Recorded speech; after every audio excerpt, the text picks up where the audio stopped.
Hi, I'm Rachel, and this is my 2025 favorite quotes video.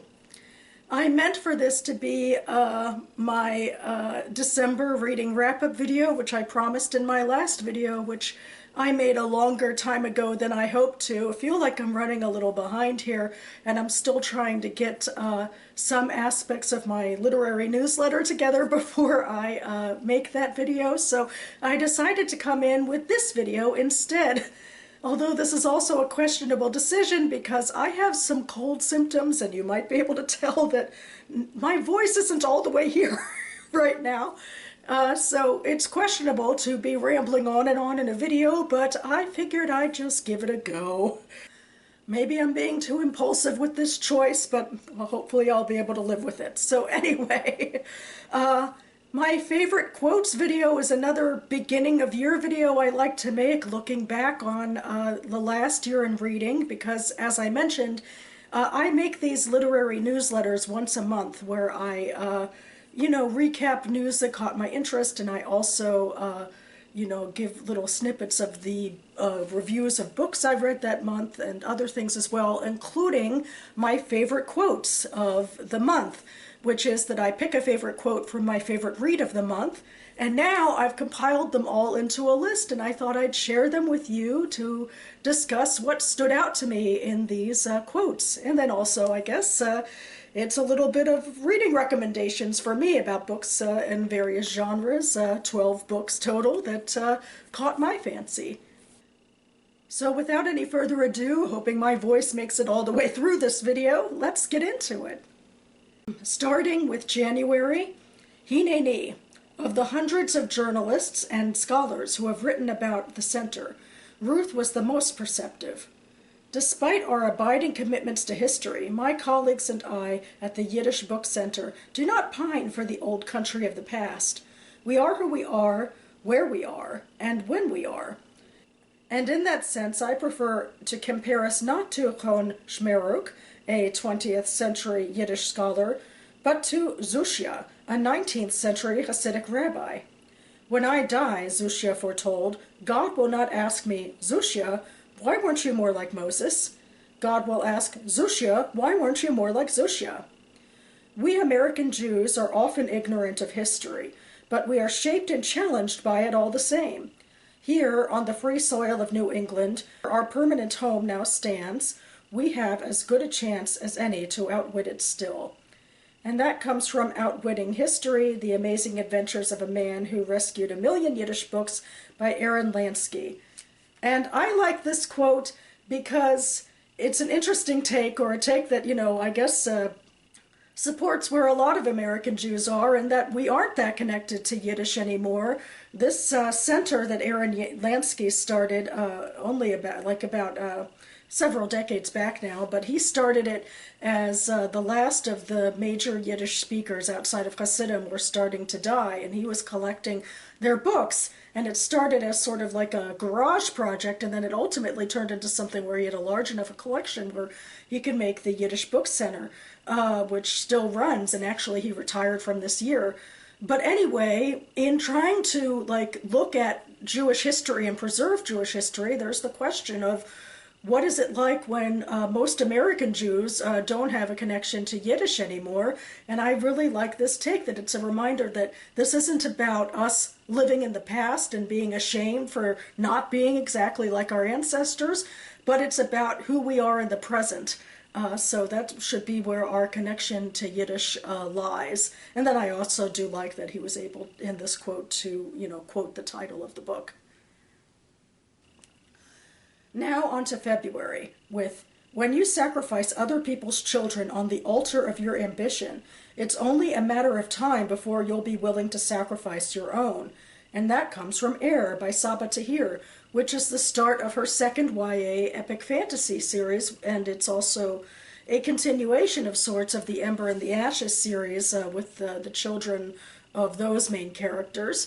And I feel like she is true to form here, and this is a series that stands out to me the most out of most YA and most fantasy series that are contemporary, that it really deals with complex issues of geopolitics and of conflict and blame, and how these cycles keep on perpetuating, and how they start, and how, this is just such a poignant issue to think about. Like, it's when you think of extremism in the world, and what people are willing to do to one another, and how this hatred can morph into something else, that even when you commit these violent acts against others, it always ultimately turns against yourself, and the things that you justify more and more violence one way, and it'll turn into justifying more and more violence broadly, and hurting yourself more and more directly. So I just really liked this quote for deep, painful, personal look at, the way that these conflicts can spiral out of control. Moving into March, and my second favorite book of the year. After the accident, he lacked a sense of fully inhabiting his own life, as if he were still somehow tumbling through that tumbling air. He wasn't in despair, he was just tumbling, perpetually tumbling, relentlessly tumbling, at the mercy of that terrible weightlessness and the betrayal of gravity. He was there, but he was always in that other place, that tumbling place, the place he was used to now. That came from The Latecomer by Jean Hanff Corlitz, and this is a character-centric quote about one of the main characters of this family saga. The patriarch Sallow is a man who, in the very beginning of the story, is involved in this car crash that kills two of his passengers, and it's a trauma that stays with him throughout his life, and I think in a way it really feeds into a lot of the drama that the rest of his family faces for decades to come. And so this is sort of explaining where he is psychologically, that he is not able to get out of that tumbling space of the literal car crash, and because of that he isn't able to have full relationships that can move forward into the present and the future. And we see through this book how his family members also suffer through not being able to have full relationships. And it's not to blame him for all of the family's problems, but that all of their issues are interconnected, and that the past can have such a bearing on the present. Now into April with things were pretty decent where she was, and she didn't ever see the point of belly aching about the things she couldn't change, especially in a world that never once ran a want ad looking for a complainer. And that comes from The Lager Queen of Minnesota by J. Ryan Straddle. And I loved this quote because this is in such a quintessentially Midwestern book about a Midwestern family that is, dealing with economic downfalls and with family estrangements and all of that, but they are handling it all with a Midwestern stoicism, and I just found it personally kind of cozy and comforting, because my own family, or my mother's side anyway, is very rooted in the Midwest of the United States. So in reading this book that was so quintessentially Midwestern, where there were the dramas of usual characters, but the way they handled it is with that stoicism of the Midwest, and of not complaining to the point perhaps of worsening estrangements. It just felt very familiar to me. So in fact I even sent this book to my aunts in Kansas, so I hope that they read and appreciate it too. Moving into May, returning to some nonfiction, I have The Best I Can Say Is That Jewishness is a Way of Encountering Other Humans and the Transcendent Divine that Refuses Perfect Permanent Solutions. The Jewish family is both loving and troubled, embracing and wrestling, because most real families are like that. The search for ultimate meaning is ongoing and feels as much like a struggle as an embrace, because for nearly all humans, nearly all the time, that's how it works. That comes from To Be a Jew Today, A New Guide to God, Israel, and the Jewish People by Noah Feldman. And I chose this quote because of how deeply I agree with it, and how much this perspective of both Judaism and dealing more broadly with the world and with family just speaks to my own experiences and my own understanding of the world. So, I have the bias of growing up in a Jewish community, so I don't know what it would be like if I were anyone else somewhere else, except of course I've also had a lot of sort of just secular American modern influence in my life as well. But to me, this is just what speaks to me the most, is that life can be a struggle, and the way that I've been brought up in Judaism is to learn how to embrace it and to question and to keep moving forward, and to, understand that there won't always be easy answers. And so I just really had a deep affinity for this quote and its perspective.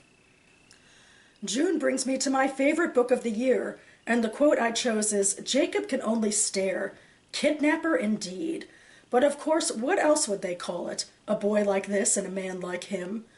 From kidnapping, it is a quick step to murder, to grinding boys' bones and blood into matzos. Mr. Brownlow is congratulating himself for helping Oliver escape becoming another little St. Hugh, captured and tortured and crucified by a cabal of wicked Hebrews, as punishment for the fervor of his blue-eyed faith in Christ. Jacob doesn't blame Oliver for upholding the tale. Had they switched places, he would have done the same. Life is for the living, after all." And that comes from Fagin the Thief by Alison Epstein, which is a retelling of sorts of Oliver Twist from the perspective of Fagin, who's given the first name Jacob here. Oliver doesn't appear actually all that much in the story, but when he does, this is probably the most quintessential scene where Mr. Brownlow and Oliver are visiting Fagin in the jail before, his punishment will come down. This, to me, feels like a very realistic take on Fagin's situation. The anti-Semitism that he faced, in that the dismissal of him by Mr. Brownlow would have as much to do with his Jewishness and the inherent anti-Semitism in all of the stereotypes about, and blood libels about, little Christian boys being baked into matzahs that have been built up by, centuries of violence. It has as much to do with that as with Fagin's own profession. And it also puts Oliver Twist into a little bit of a more devious light, in that he is choosing to perpetuate this anti-Semitism. It aids him and his future, of course, to go forward into the light of this Christian charity with Mr. Brownlow. But it also harkens to the fact that Fagin, still in this story, is a complex character, and he admits that were the situations changed, he'd do whatever he could to survive as well. So it really brings it all together for me, all of the commentary on Judaism and on the anti-Semitic realities of Victorian London, but also the moral grayness of Fagin's own character. And it's just a much richer story, I think, or one that speaks to me more, I think, than the original would. Let's get into the second half of the year in July with another short quote from a fantasy book. This is, "Change, I have learned, is not one decision, but many decisions made every day." That comes from The Ragpicker King by Cassandra Clare. This is the second book in her foray into adult epic fantasy. It's also a Jewish-inspired secondary world to a certain degree. To me, I thought this sophomore novel had no slump at all, that the story is continuing to go strong with really compelling characters and a political setting based also in part on medieval Venice that really spoke to me. There's a lot of sort of background machinations that I enjoy. And also, I just think this quote speaks to me about what makes for compelling, nuanced literature and life. It's just something to remember about life as, people change along the path of their lives. It's not like a straight line. It's like you go backwards and forwards, and it takes time to make real changes. And so I feel like, to me, writing characters where, there's that nuance of it taking time for things to change, and you take a few steps back and a few steps forward and so forth. It's realistic to life, so it makes for compelling literature because it speaks to life. August brings me to my third place pick of 2025. The quote is, "He had never been satisfied and never would be. It wasn't success he craved, or even fame, it was history. He wanted to crack the universe open like a ripe watermelon, to arrange the mess of pulpy seeds before his dumbfounded colleagues. He wanted to take the dripping red fruit in his hands and quantify the guts of infinity, to look back into the dawn of time and glimpse the very beginning. He wanted to be remembered." And that came from Good Morning Midnight by Lily Brooks Dalton. I hope this speaks to some of the beauty I found in the language of this book, that there was just such vivid imagery throughout, and especially in all of this interior dialogue, because this is a very interior book. This comes from the main character, Augie. We are in a post-apocalyptic near-future setting where this unexplained event on Earth has basically wiped out most of us.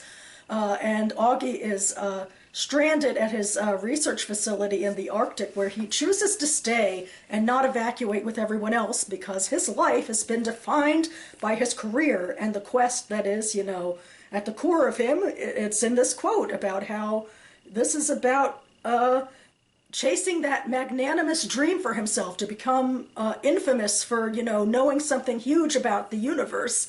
So that is what he dedicated his life to at the expense of human relationships, and all of that does come back to haunt him a bit in this book, where he's taking his final stand as the world is more or less ending and is trying to make some connections through the radio with people. But, you know, this is what's defined him through most of his life, and so again, it's a character-centric quote that I felt like got to the heart of an interesting character. Next, in September, I got to, when I started at my first choice, Tom, no. When I started at my first church, Tom went on, I was on fire with everything I wanted to do. I moved in, opened my office door, and one by one, each staff person and maybe half the members came in and complained about everyone else. I called my mentor and said, I can't take it. I have ideas. I want to get to work, not be a wailing wall. And he said, this is your work, listening to people, managing people. And there are so many reasons why I like this quote from Search by Michelle Hunevan, which is a book about a search committee in a liberal, like, Unitarian church. They're looking for a new reverend to take over from the old one. Tom is, in fact, the departing reverend who is having a conversation with our main character who is on the search committee.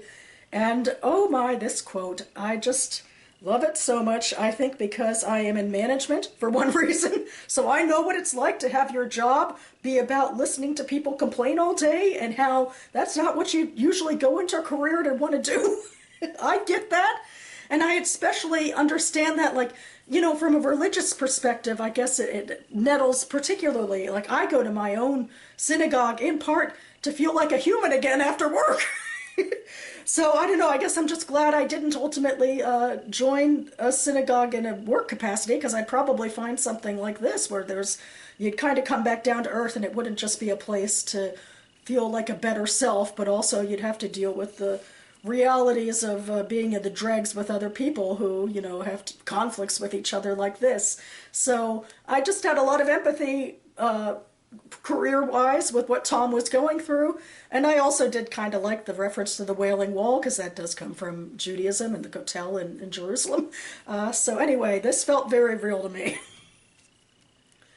Here's a shorter quote for October with, he had wanted to purge those memories, but he hadn't considered how hard it would be to erase himself.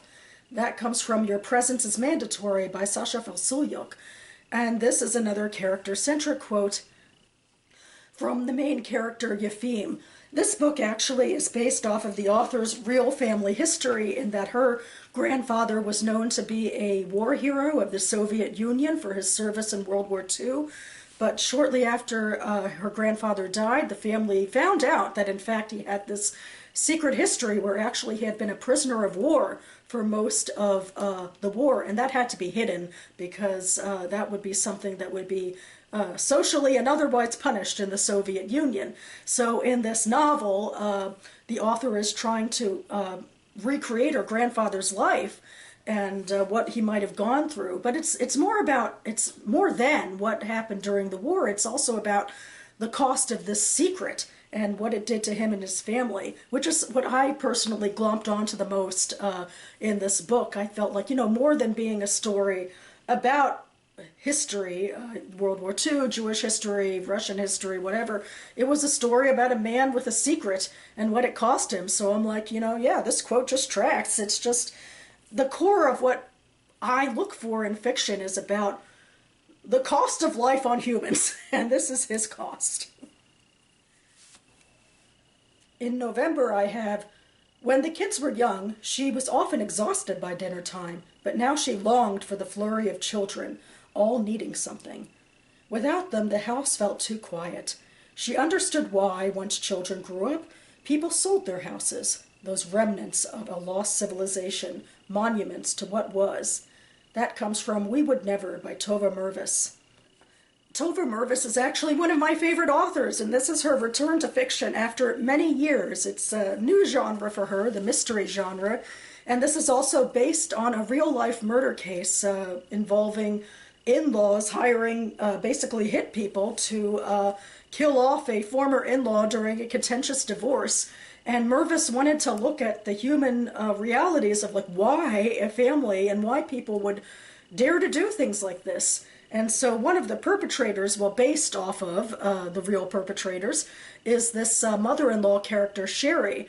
And I feel like we get to the crux of some of her deepest issues with this quote where she's having a lot of trouble letting her children be adults, and that's especially difficult when her daughter is struggling through a difficult divorce, and her son-in-law wants to keep the daughter and their child close to him, and she, of course, wants to have her family members back home.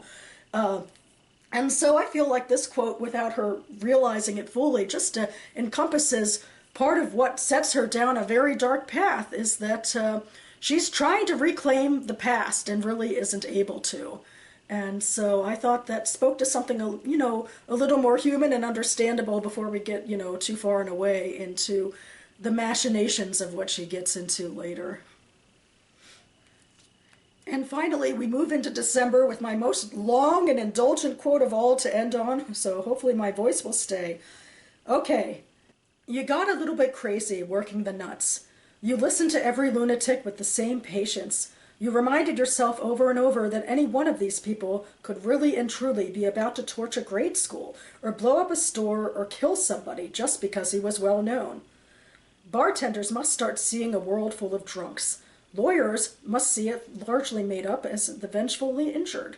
Forensic psychologists got infected by paranoia.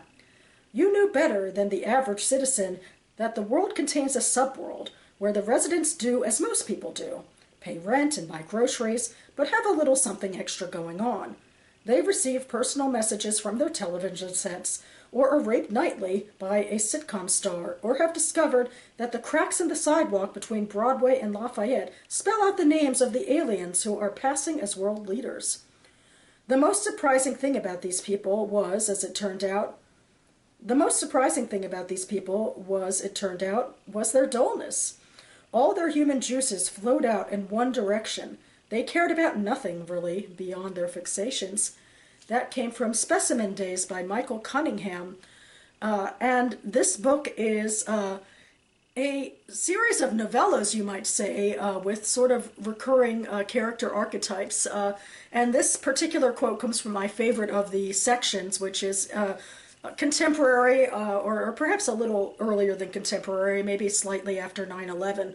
And this character is a forensic psychologist, Kat, and her job is to listen to calls from people with paranoid fantasies. Sometimes they're saying something's about to happen, sometimes they're saying I'm going to do something. A lot of the time nothing comes from it, but sometimes something does, and in this case she gets some children callers, and one of them ultimately carries out an attack on someone else. And so she's stuck in this situation where, there's the police procedural of, trying to find out what's going on and what to stop it. But this is also a literary novel, which is about Kat and what drives her personally. And there's a lot more to her character than this. But for me, this is maybe a little less personal about Kat, but it is a universal fixation of mine just to think about what makes people tick. And I worry myself about the patterns I find myself in, that maybe I'm too obsessed, perhaps, being too chronically online, that I see people as more threatening than they really are and more extremist than they really are. So I was reading this quote thinking, I wonder how I'm also correctly and incorrectly seeing the world based on like too narrow a perception that I'm not even doing for any career reasons. So that's what got to me. And I also did like the ending, the reminder that people who do deal in extremism and who do unfortunately maybe suffer from mental illnesses like schizophrenia their lives are so narrowed by those experiences, and that really, if you can, you need to broaden, you need to get out of that scope and to realize the bigger, broader complexity of the world. And that about wraps it up for me. I hope my rambling thoughts made some sort of sense. I did do a little bit of stop and start as I was battling my voice and noises outside and all of that. I do hope to be back in the near future with the aforepromised video where I do my December reading wrap-up. Stay tuned for that. And I hope all of you are doing well. Speaking of encountering universal problems in the world, we certainly have a lot of them going on right now, a lot of major current issues. So I hope you're staying safe and well. You know, even on BookTube, we just recently lost someone, Sean D. Standfast, who, you know, I'm a small fry booktuber. I didn't know him personally, but, you know, I've watched a couple of booktubers talk about him, and it's a reminder that we're a community here who hopefully offers something to each other, and hopefully the BookTube community offered something to Sean in his life, and I hope for peace and healing for his friends on BookTube and beyond as well. So stay safe and happy, and hopefully we'll have a good year ahead, everyone. Thanks so much for watching, and I'll see you next time.